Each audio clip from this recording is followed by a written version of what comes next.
I'm going to go ahead and start working with the chicken. Now I've already, before you guys got here, I've already started marinating the vegetables. So over in this bowl, I have beets marinated in the herb and garlic marinade. In this bowl, I have blanched turnips and potatoes that are marinating. And over here, well, excuse me, here is blanched broccoli and cauliflower, briefly blanched. And that's for the warm broccoli and cauliflower vinaigrette. Underneath here is the vinaigrette for the warm broccoli and cauliflower. And then over here, to my far right, is the carrots, the wonderful carrot salad that I just absolutely adore. And I have grated the carrots in my rusty trusty food processor. And so now I'm waiting for the pan to heat up just a little bit. I have chicken breasts that I've skinned but didn't bone. These are bone-in chicken breasts.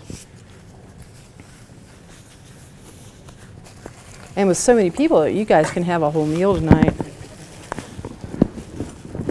Literally.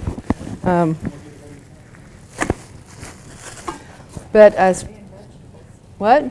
I'm surprised more people's not here with it being vegetables. I know, a lot of people aren't here tonight. Maybe they took the day off. But the chicken breasts, you know, they come in a pack. There was 3 in a pack, and these were bone-in, skin-on chicken breasts. I took the skin off. I kept the bone in, and I just split the breast in 2. So, so we've got lots and lots of chicken, and I'm just now waiting for the pan to warm up. And while I'm waiting, I'll go ahead and dredge it in the flour. So this is, you can do it either way. Lots of times I prefer to salt and pepper the chicken before I put it in the flour. Or you can salt and pepper, you can season the flour and then put your chicken in. But so today I actually just, I season the flour. So I'm going to dredge the chicken in the flour, season the flour. This is a great recipe. You can actually use a lot of different kinds of vegetables in this quick roast chicken with root vegetables. You don't have to use potatoes and turnips, but I like potatoes and turnips, so I was all for that one. How do you guys feel about potatoes and turnips? Turnips you're okay with? Good. We have beautiful turnips downstairs in the produce department. Really, really nice. The beets today were a little harder to find, but we finally found them. So they're good.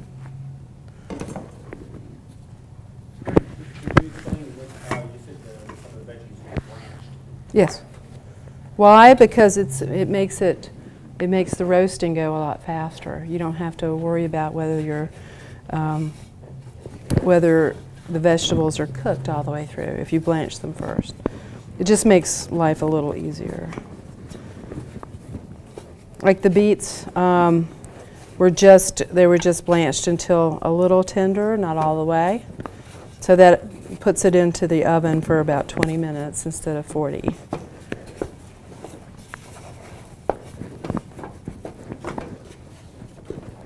All right, I'll move this dish behind me.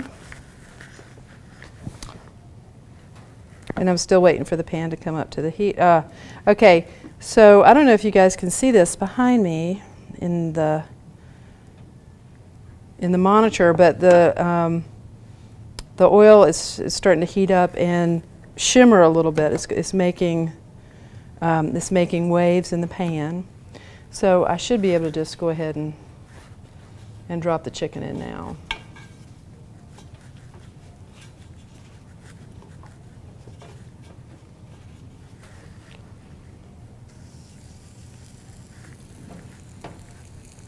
And these are going to cook.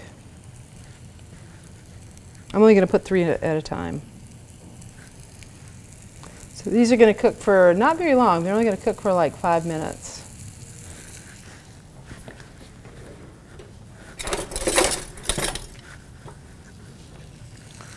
And you can, while they're cooking, you can, of course, add more salt and pepper if you like.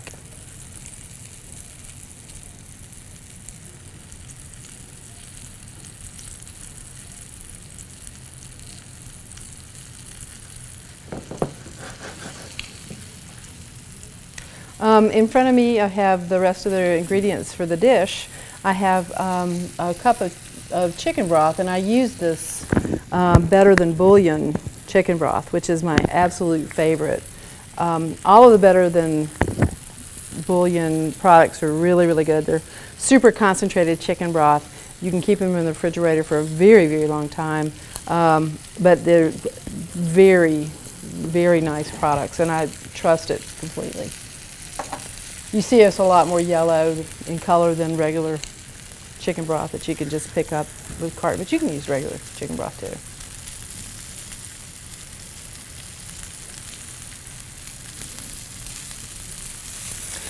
All right, I'm going to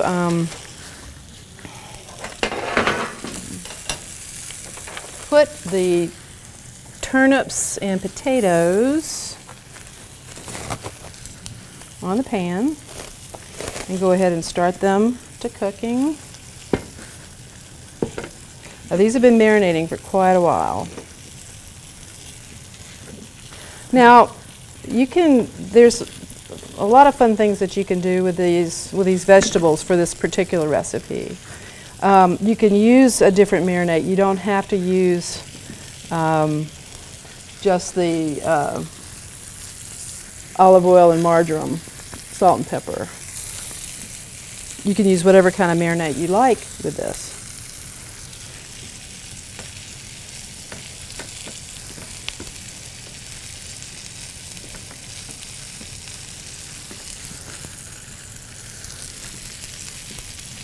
This was just a really simple one.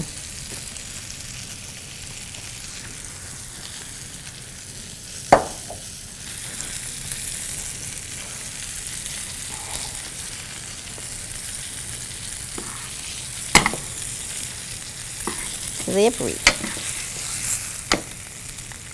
These are starting to brown up pretty well.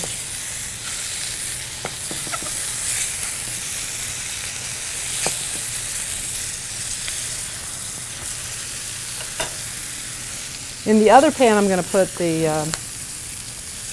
beets. These are so pretty. You guys are going to feast tonight.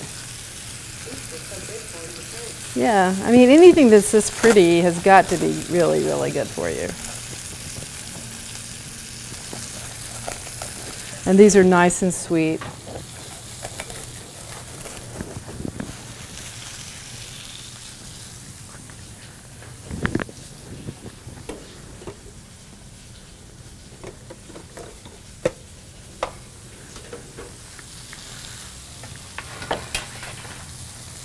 These, when they go in, I'm going to be turning them occasionally. And I cut them this way so they would sort of be easier to serve to y'all. Otherwise, I would have them just in wedges. The same thing with the turnips and the potatoes.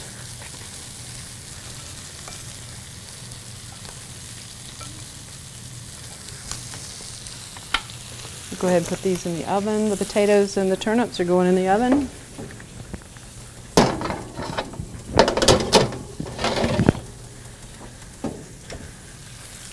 I'll start the alarm.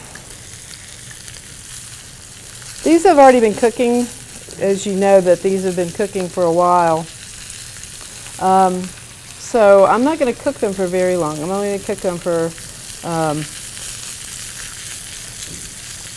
this first cooking. I'm only going to cook them for like 5 minutes, I think. So the chicken has time to catch up.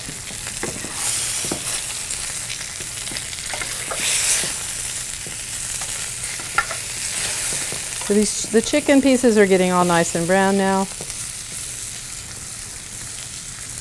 I'm going to finish putting the beets on the pan and get the beets in the oven.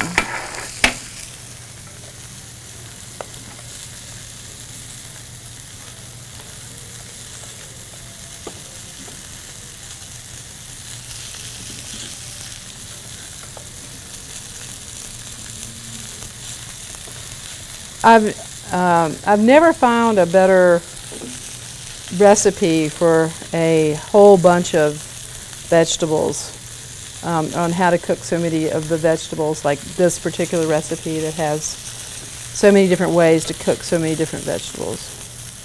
It's like endless.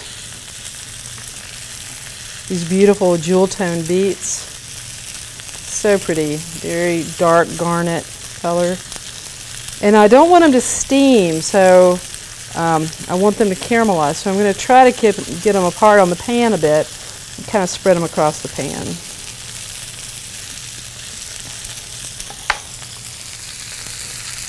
I'm going to turn the heat down on the chicken.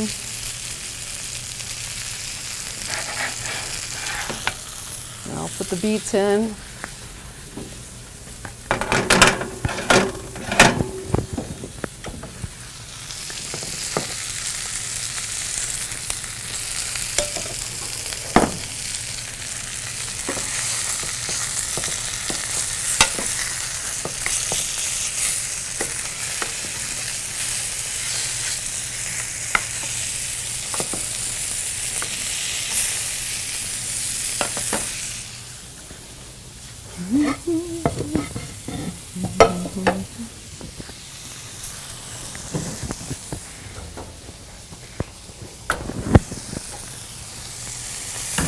Looking for another bowl.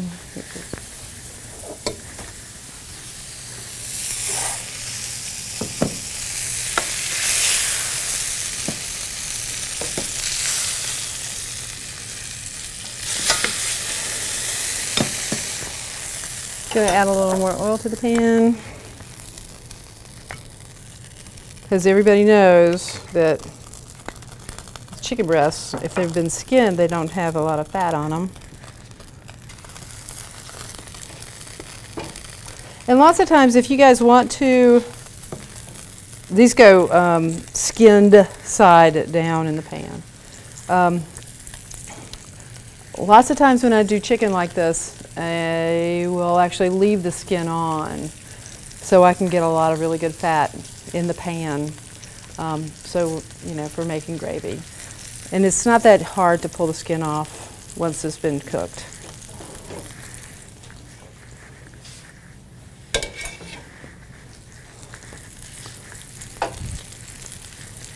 Let this go again. And it's really fun about meats and proteins in general when you're cooking them, because what happens is that whenever the surface of the meat has been cooked sufficiently, it will release itself from the pan. If it hasn't been cooked enough, if it hasn't seared enough, it will stick to the pan. The meat, the fish, will stick on the pan if it's not ready to be flipped. And if it's ready to be flipped, it just goes right over. So anytime you're doing any protein in a pan, you just want to shake it a little bit. There's lots of oil in this pan, so it's just fine. But if you're doing minimal oil, you just want to shake the meat just a little bit to see if it's seared. And if it moves, then you can go ahead and flip it. Otherwise, it's stuck on the pan. Everyone's had that experience before, I'm sure.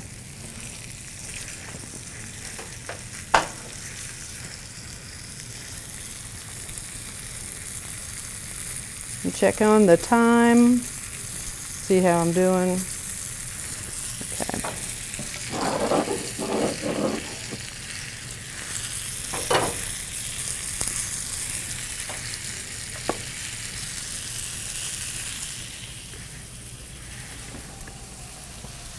This is high heat.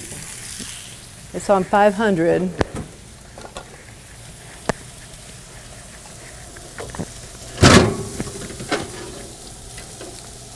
So make sure your pans are in good enough shape to take high heat. Because sometimes, as you see, the pans will kind of buckle.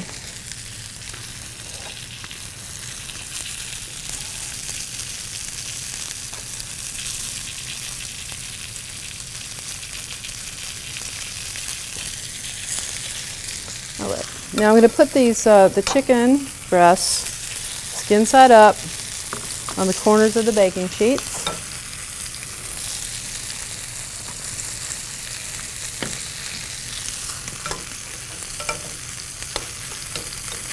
And then they'll continue cooking.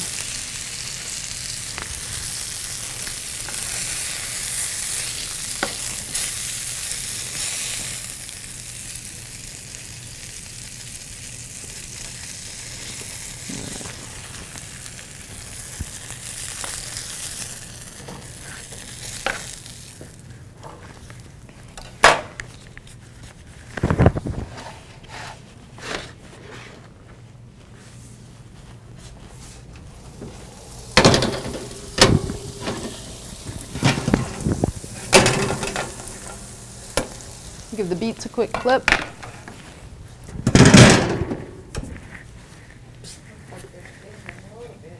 Mm-hmm.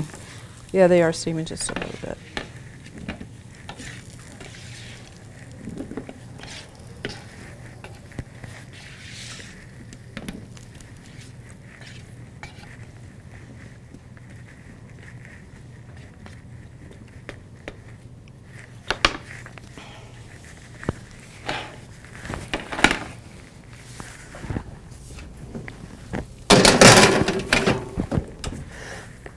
Excuse me. Back in they go. I'm going to move those over to the side. Cover them.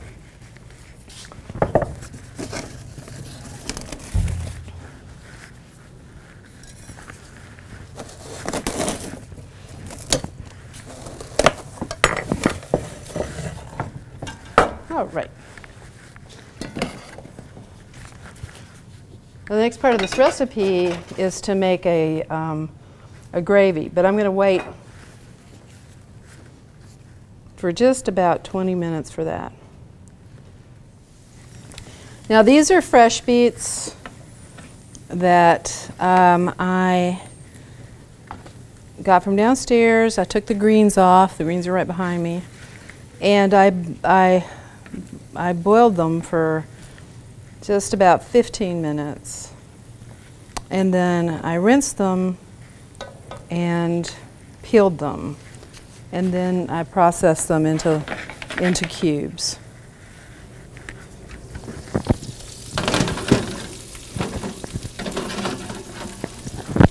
So really they're pretty much done already. They're just not really that, right now they're just getting a caramelization.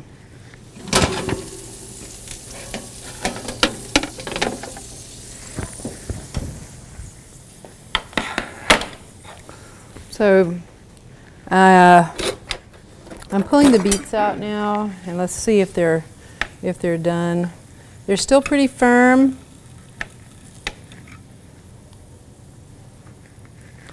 So I'm going to let them go for just a little bit longer.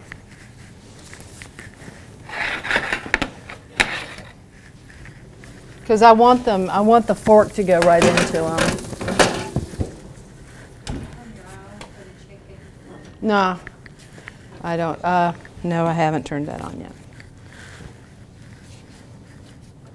I've not turned the eye on for the chicken. Now I am.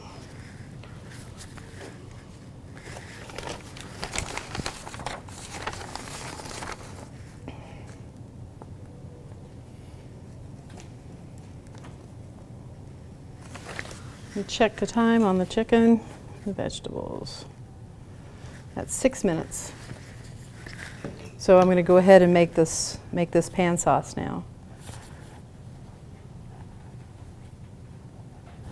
The skillet goes on to medium heat, and there's fond in the skillet. I guess you guys can see that. There's some brown stuff going on in the skillet. It's going to be lovely.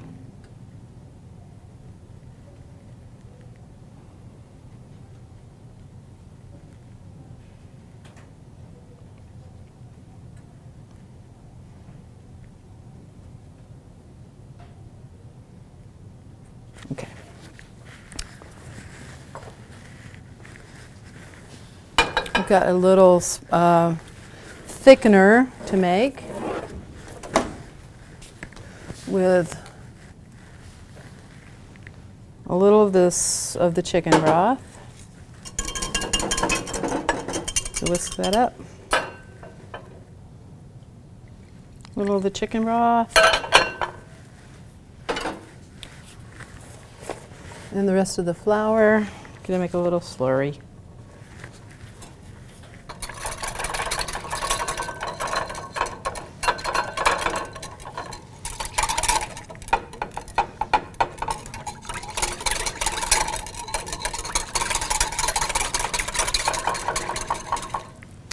And this is how you stop your gravy from getting lumpy.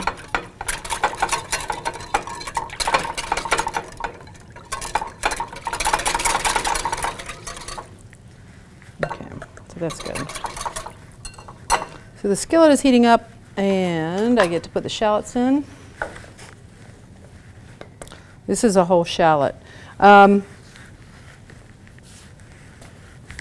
shallot is kind of a, to me it's sort of garlicky, oniony.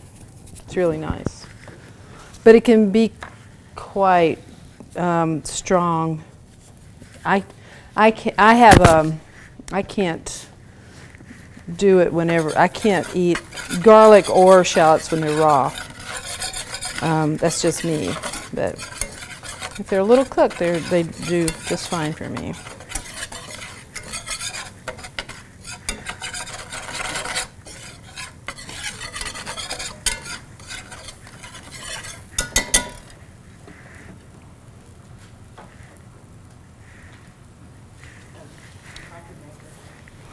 The coffee maker sounds like rain. That's funny.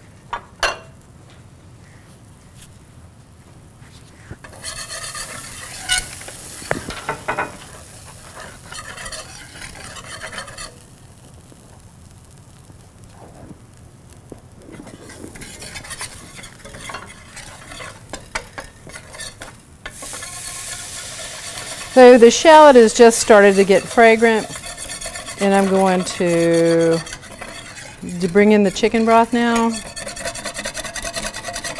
Get the fond off the bottom of the pan.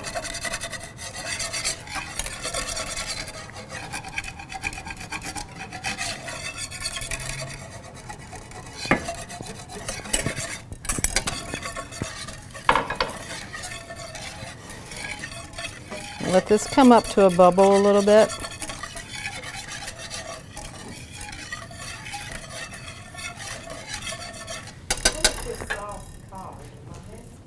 What's the sauce called? It's just a part of the recipe. It's not called anything. This particular sauce is just a part of the. It's just a gravy that goes on top of the chicken and veg.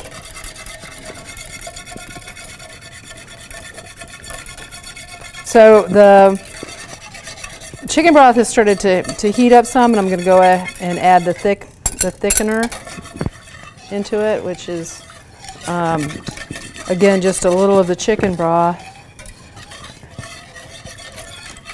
with some flour stirred in. And I want that to kind of cook, actually, a little bit before I add the other ingredients, which are the mustard and the red wine vinegar.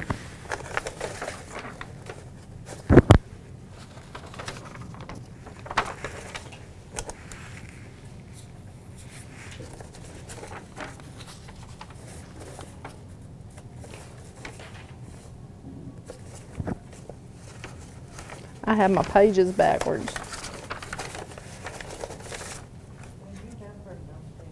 What? Yes, I did. I numbered them, which makes my life so much easier. This smells nice. I'm going to move this pot off the stove because I don't need it any longer.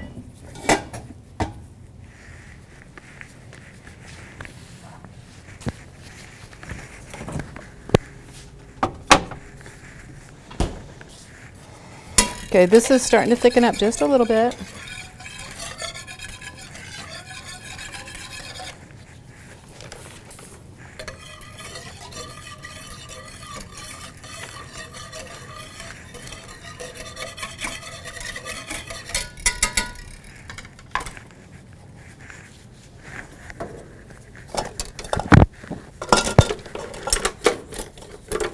I want to see where my chicken is.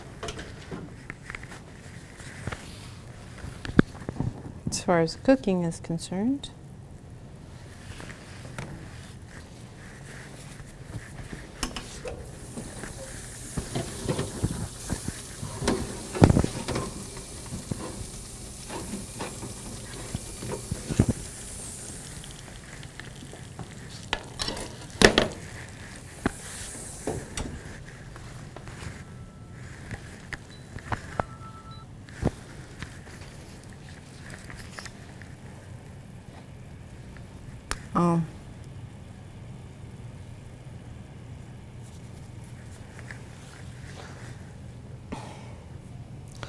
Cutting them in half like this also cuts down on the cooking time.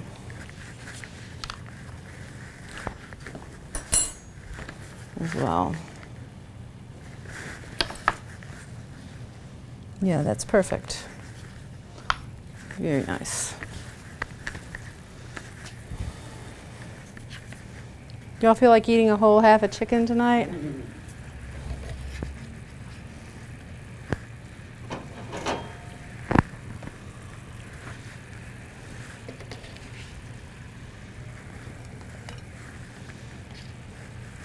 Maybe I'll cut it down just a little bit for you.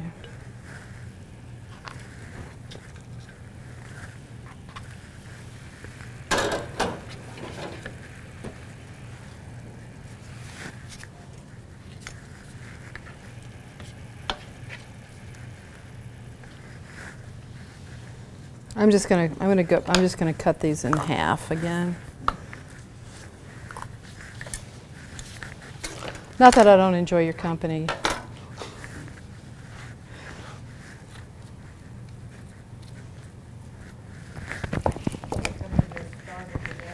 Oh, I know. This is not going to be one of those classes where you leave hungry. This has got beet juice on it, so please don't be alarmed. Okay, it's not undercooked chicken. It's beet juice.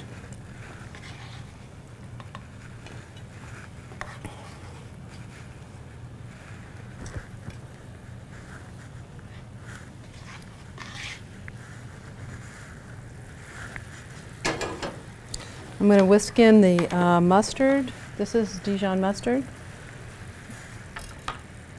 Whisk this in.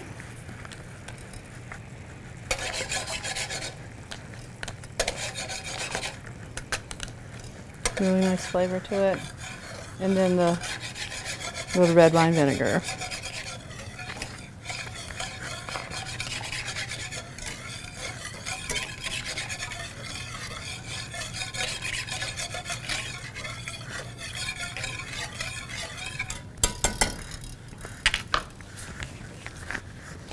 Turn this off. Turn off the eye.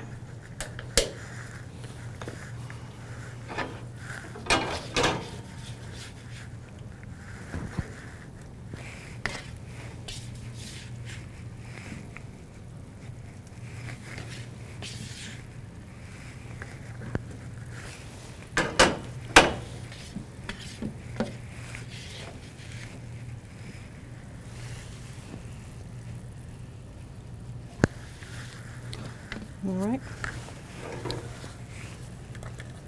And there's the chicken and vegetables.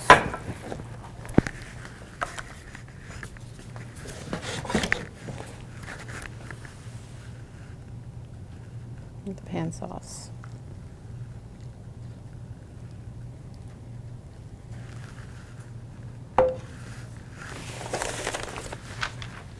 Everything's off here, off here, off here. Okay.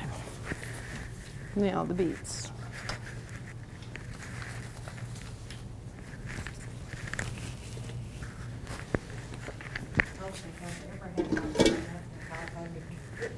What?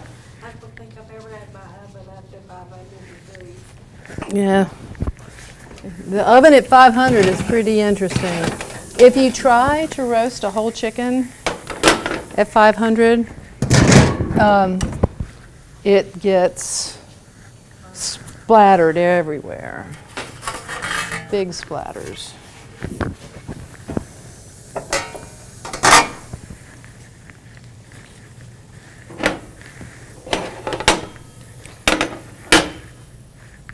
I'm going to turn the oven off now because it's tired. It's been working way too hard.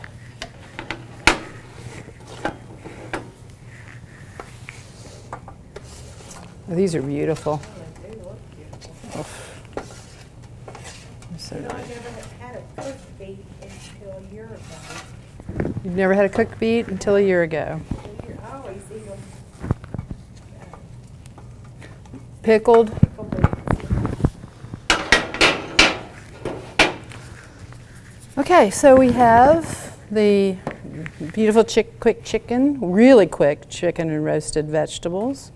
We have the marinated broccoli and cauliflower salad with tomatoes and Kalamata olives, with the roasted beets, with our herb garlic marinade, and then our cute little carrot salad.